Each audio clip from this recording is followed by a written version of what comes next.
think Creole food is? Creole is just a combination of Louisiana's culture, a mixture of everything just stirred in a pot. A lot of bell peppers. Just put okra and water in a big blackened pot that was my grandmother's. It's been blackened for over 100 years. That's the real secret. So it's going to be hard to tell anyone how to Creole cook that doesn't have a grandmother who has a 100-year-old black pot. There's a mystique that goes with Creole food, and it just comes with a long tradition of using fresh ingredients, a lot of specialty heirloom tomatoes, and just wonderful stuff like that, and just putting it all in a pot and coming up with something really good.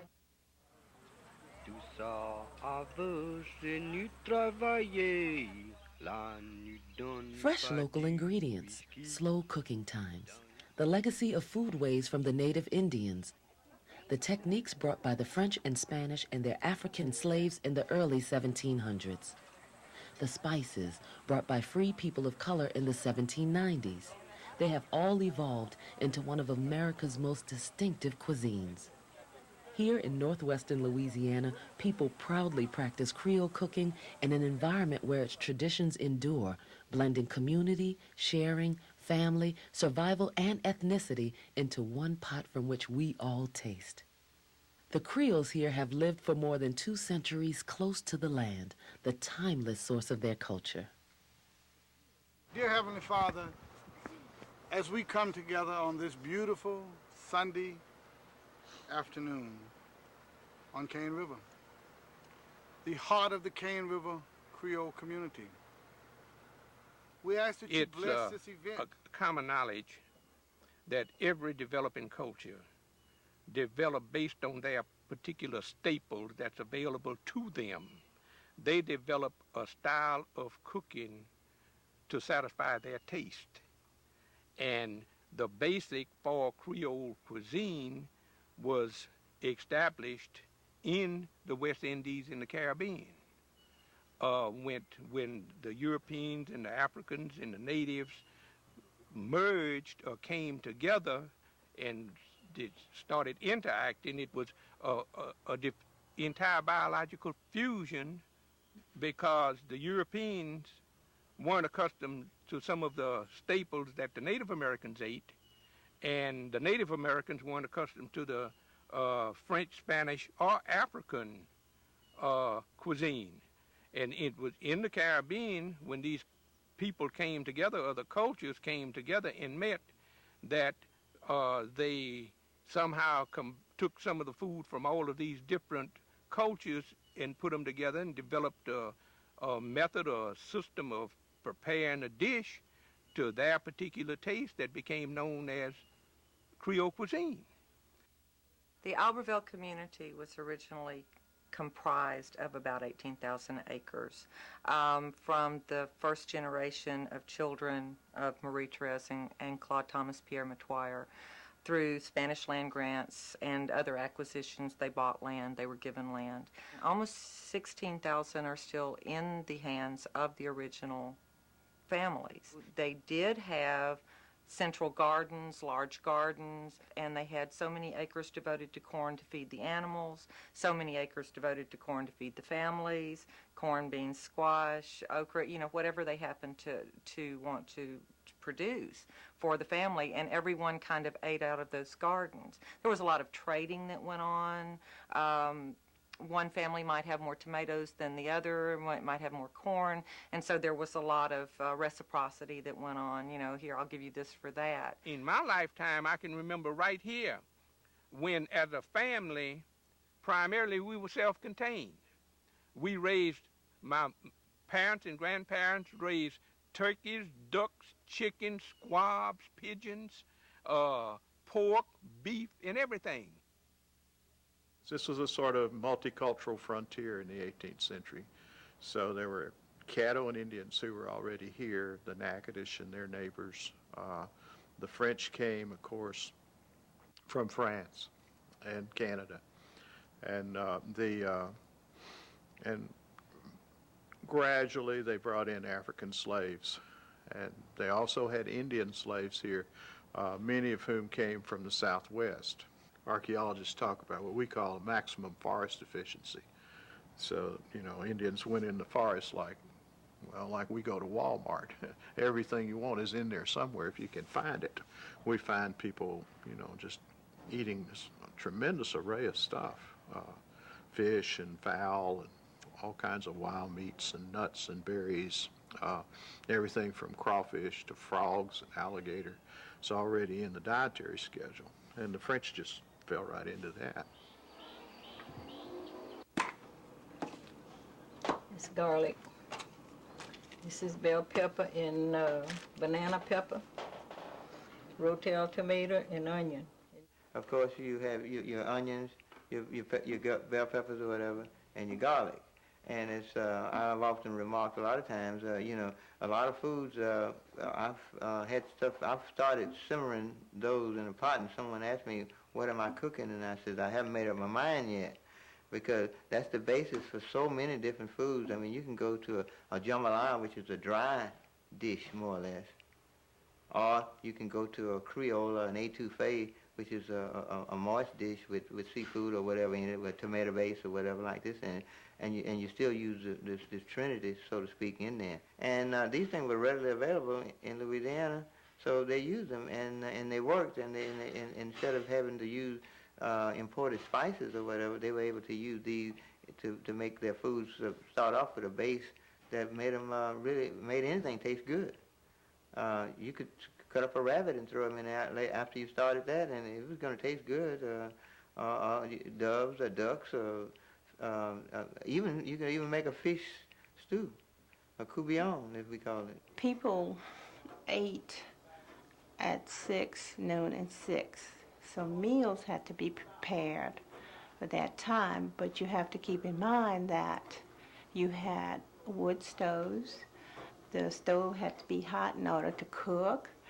And whatever you were going to prepare for that day, if it was a fowl, you had to catch it, kill it, pluck it, all of the basic preparations. If you were having vegetables that day, you had to go in the garden and get them out, pick it, and clean them. And it took a very long time. So I think Creole women became very inventive. They were doing common pot cooking. They were cooking a lot of things in one big pot. And maximizing, I don't know, Lily Delphin calls them extension foods. You can stretch them out to feed a lot of people. And that's a kind of Native American tradition, too. You cook a lot of soups, a lot of boiled foods. Étouffées and gumbos, which are your stretchable foods. These foods feed a lot of people. Guinea fowl probably come straight from Africa. Guinea fowl probably are integrated into gumbos.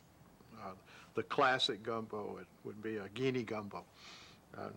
Because guineas have only dark meat. They don't supposedly have white meat. And that dark meat makes a very good gumbo. People prefer it. Even if they're using chicken, they'd use the dark meat on the chicken. Drumsticks, thighs.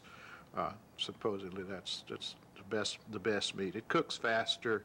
You get more flavor from the bone. And it makes a good thick gumbo. I find Creole cuisine to fall within 8 categories, which I've defined. The first being the boucherie, which is the endurance food, as I call them.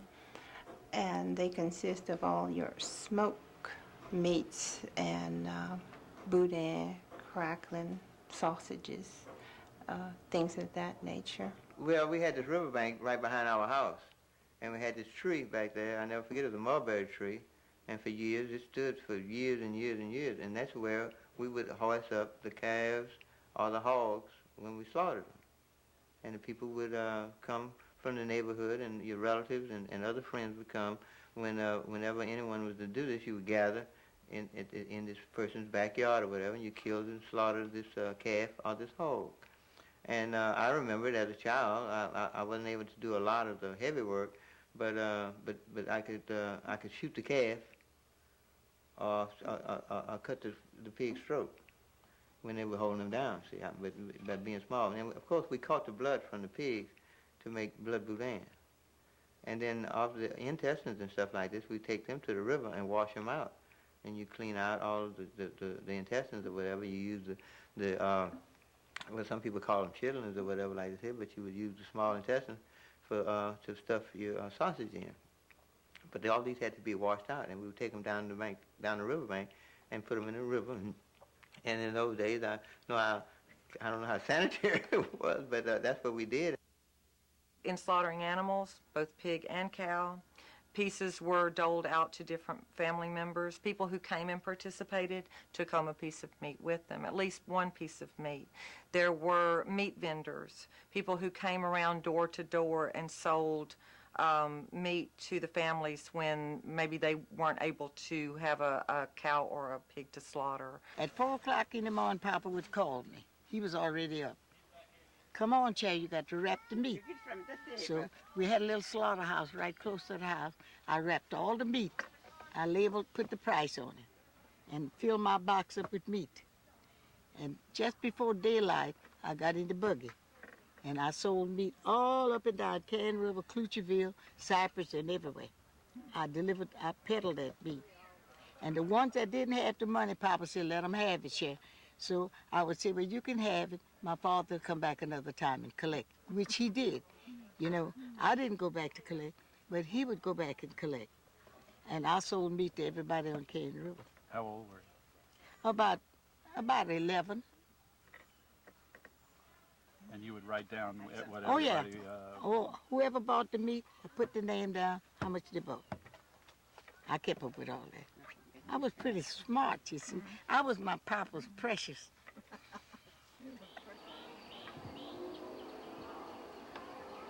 The meats, we call them la viands. That's divided into 2 segments. You have your everyday meats, which would be your chickens, guineas, things of that nature. And then you have your special occasion meats, which would be your hams, your turkeys, ducks, lamb, and meat such as that, prepared for special occasions only and holidays. Venison, deer meat, was cooked in a whole bunch of different ways. It was roasted, it was smoked, it was dried, it was pounded, sometimes pounded and mixed with cornmeal. I would imagine the Indians in this area, they did a lot of trapping also.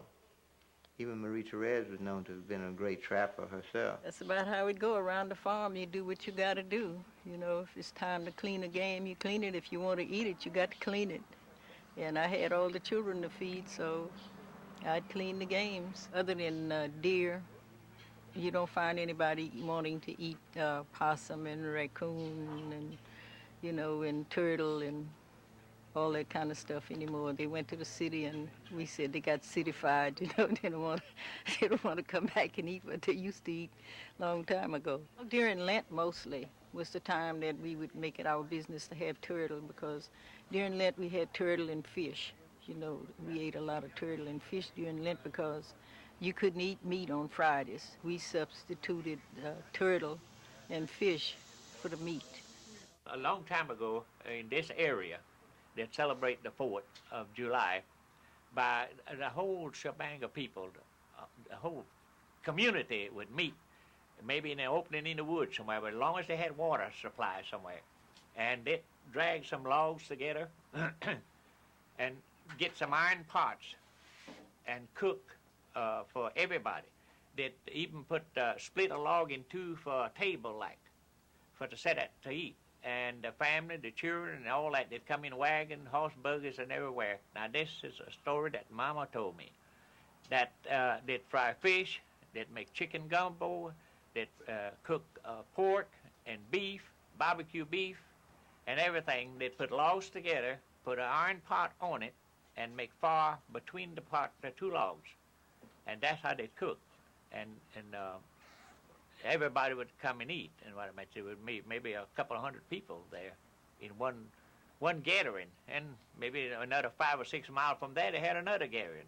But that's how they celebrate the real important holidays. Our vegetables or Creole vegetables tend to be related to the squash family because they are flavor carriers. They themselves do not carry a flavor, but when combined with a seasoning meat or another vegetable, they adapt to that flavor. Basically now it's the same things that was gone when we were coming up. It was okra, string beans, lima beans. Those days they didn't plant the bush lima beans. They planted them on a pole and a wire. And you really made a lot of butter beans that way. It's not like that bush. All this kind of combined in Creole cooking in something we call makshu. And the name itself, I think, is loaned from one of the Eastern Indian languages. And but it's corn. You scrape the corn off the cob and try to squeeze out all the juice for your base. Then you add pepper and you add tomatoes. Traditionally, when it's cooked, it's really hot. It can be very, very hot, almost like Southwestern cooking. It's somewhere in between a soup and just a corn dish. And you can add bacon to it. So normally people add crisp bacon to it and a little bacon fat. And then they add a lot of pepper and little chopped up tomatoes and corn. So it's a kind of mixture of Eastern and Southwestern Indian food traditions that here becomes Creole. A miscellaneous sort of category, which would take in all of your complementary dishes or side dishes to your meats. All your dressings, your rice dressings, your green rice, your cornbread dressings, your jambalayas, all would come into that. Your kusha, baked kusha, which are very nice side dishes. There's an old blues piece that people used to sing around here. It's cornbread for your husband, but it's biscuits for your man. There's this idea that wheat flour is a higher status, richer food, very European food as opposed to African or Indian. Wheat flour is just very hard to get, and the French nearly starved to death here. And it wouldn't grow here. Wheat wouldn't grow here. It's too wet. It didn't do well, and they fought it hard. They kind of saved themselves when the Africans came and started raising rice. The Africans were good rice farmers already, and so they brought rice, and they knew rice, and they knew sugar cane, and they were comfortable with the environment. And so the French kind of shift from wheat-based flour to rice, and rice has been with us ever since. Your specialty category, which is your c'est bon category. And this category requires skill, a lot of skill, because you're creating something very special with unique shapes. And that involves your meat pies and hot tamales. You also have your stuffed peppers and stuffed mallitons, all of which takes a lot of time and, as I say, a lot of skill to do. There's a whole food complex that comes with that, tamales and peppers, especially the little hot red peppers that become so much a part of Creole cooking around here, the cayenne peppers. The early peppers that were produced here in the colony of Louisiana were mostly those small hot red peppers. And we make them at the church, and we have as many as 20, 25 ladies making tamales. We have like a little bazaar twice a year, and we make just a whole bunch of meat pies and tamales to sell as a fundraiser for the church. And that's what got me started with it, really. In the Albertville community specifically, the church is the core of the community. And so there were a lot of situations where food played an important part in that communal aspect of church. Church would go on. After church, people would get together and have tea, cakes, and coffee. Sometimes they would have whole dinners after church to bring that community together. This is a time when children are taught certain things, when all the little girls would get together and they'd all be given a piece of dough to make their own tea cakes. While the women were producing the massive amounts of tea cakes that they did, the little girls would be doing their own tea cakes as well. This is a way to basically acclimate the younger generation into the communal spirit, into what's going on in that community. They're taught not only food ways, but they're taught ways to behave, ways to think about how to live their lives, the way that food and community fit into their lives. It was a very important time, especially since food preparation basically went on all day. So how long did it take you to make these, Mama? It all depends how many times the phone rings. Sometimes it takes me about 3 hours. 3 hours? And I tell you what, when I'm making a large batch, I usually cook 5 pounds of beef, 5 pounds of pork, and season that up, and I'd make about 9 dozen meat pies. The meat pie is really interesting here in that you get a tremendous variation from the downtown area to Clucheville, and that's about a 30-mile stretch by river. The Albertville people make a meat pie that is fried. It's pork, and sometimes pork and beef. It depends on the family, and spices and onions and so forth and so on. But this meat pie is fried. In Clucheville, the difference is that the meat pie is baked. Everybody's favorite category is les douceurs, which are your cakes, pies, pralines, and all the goodies, things that involve sugar. Here in Creole communities, making sugarcane syrup, cooking syrup is an annual event in the fall of the year, or was for a long time. Around the tops of the kettles where they're cooking the syrup, and it'll crystallize sometimes, and you'll get big lumps of crystal, they scrape it off of the kettles. They call it queet, and la queet. And kids would go and you give them la queet. They'd sit around and eat the rock candy, and then that syrup was used to cook in a lot of sugar dishes, like a lot of baking. They put cane syrup in the baking. The other classic sugar food probably that everybody knows about is pralines. And pralines, of course, have pecans in them, which is the old Indian food, but here you put it into a sugar-based cooked food. A tea cake party to the Creole community is, I would say, a form of a gathering, because you gather, all your neighbors come in, everybody comes by, and everybody brings food, and we just have a good time with all kind of good eats and stuff. And tea cakes has a lot of meaning to Cane River because of the history, and my grandmother told me a story about them surviving during the Depression because they always had tea cakes and coffee and that kind of stuff. And and when they didn't have a whole lot, they just made do with what they had. Each one of the neighbors would bring something to add to make the tea cakes. Like somebody brought flour, somebody brought eggs, somebody brought sugar, and when they put it all together, they had the tea cakes for the party. There's still very much a communal kind of group. If one person lacks, another person fills in. You still have the kind of social situations that are built around food. One of my favorites is called Tronquet. And Tronquet is when people would come at Christmas and drink wine and eat cake. And it's still that word, even though it's kind of lost its meaning in terms of literal meaning, it retains a cultural meaning because people here no longer speak Creole, but they still use Creolizations for specific events or specific times. And a lot of those events and a lot of those times in which Creole names still apply are foodways. Tea cakes is really, tell you the truth, I really don't have a recipe for that. So what y'all say, basically, y'all don't use the recipe? Oh, I don't. Well, if I'm using the recipe at this time, you know I'm not using the recipe. Well, not a recipe, I don't but you need... put it together, you have to have something to put it together. Oh, I put it together the way I want to put it together. You cook rice? I don't look for nothing special, Chef.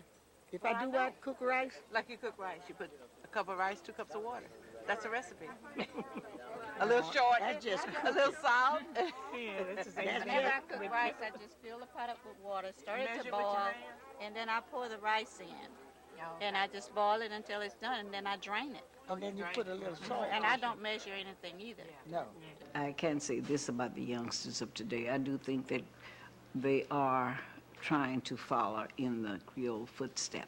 Most of these young girls around here, a lot of them cook as well as we do, the older ones does. And their food, they're really cooking like the Creoles cooked. So I think it's going to be a tradition. It's going to continue on. My daughter, Gloria, she loved to cook. She's always cooking.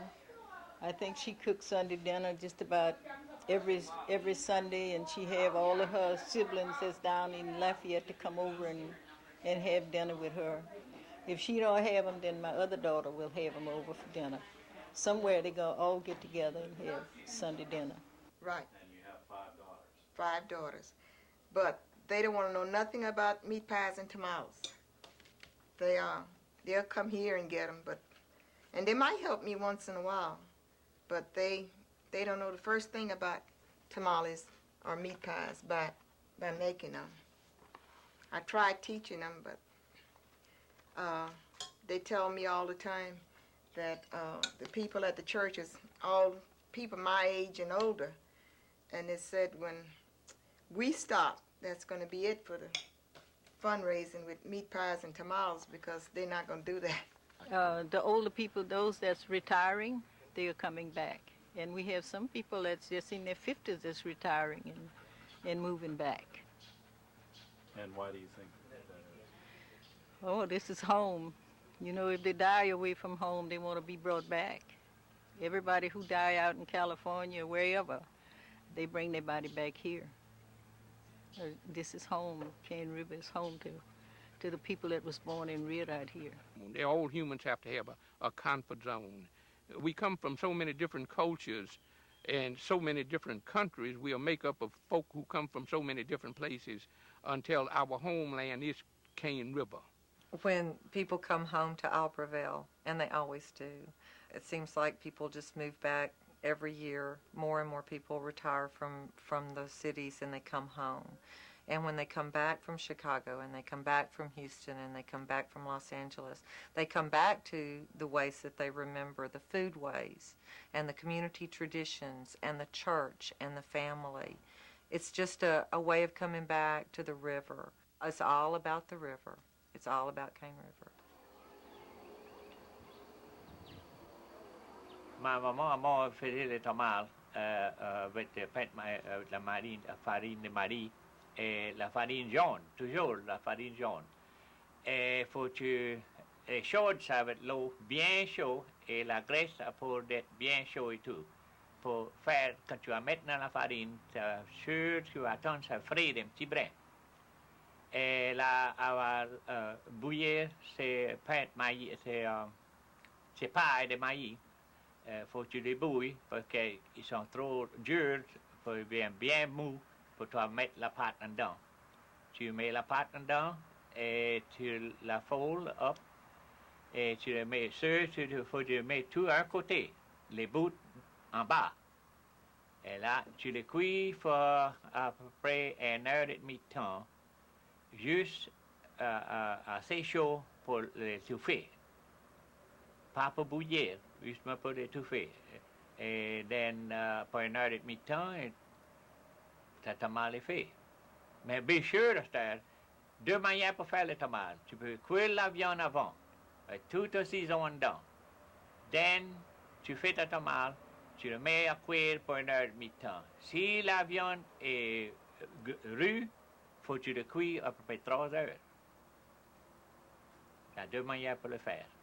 La meilleure manière, cuire la viande avant. Si tu es un peu doucement, ça va sauver plein du temps.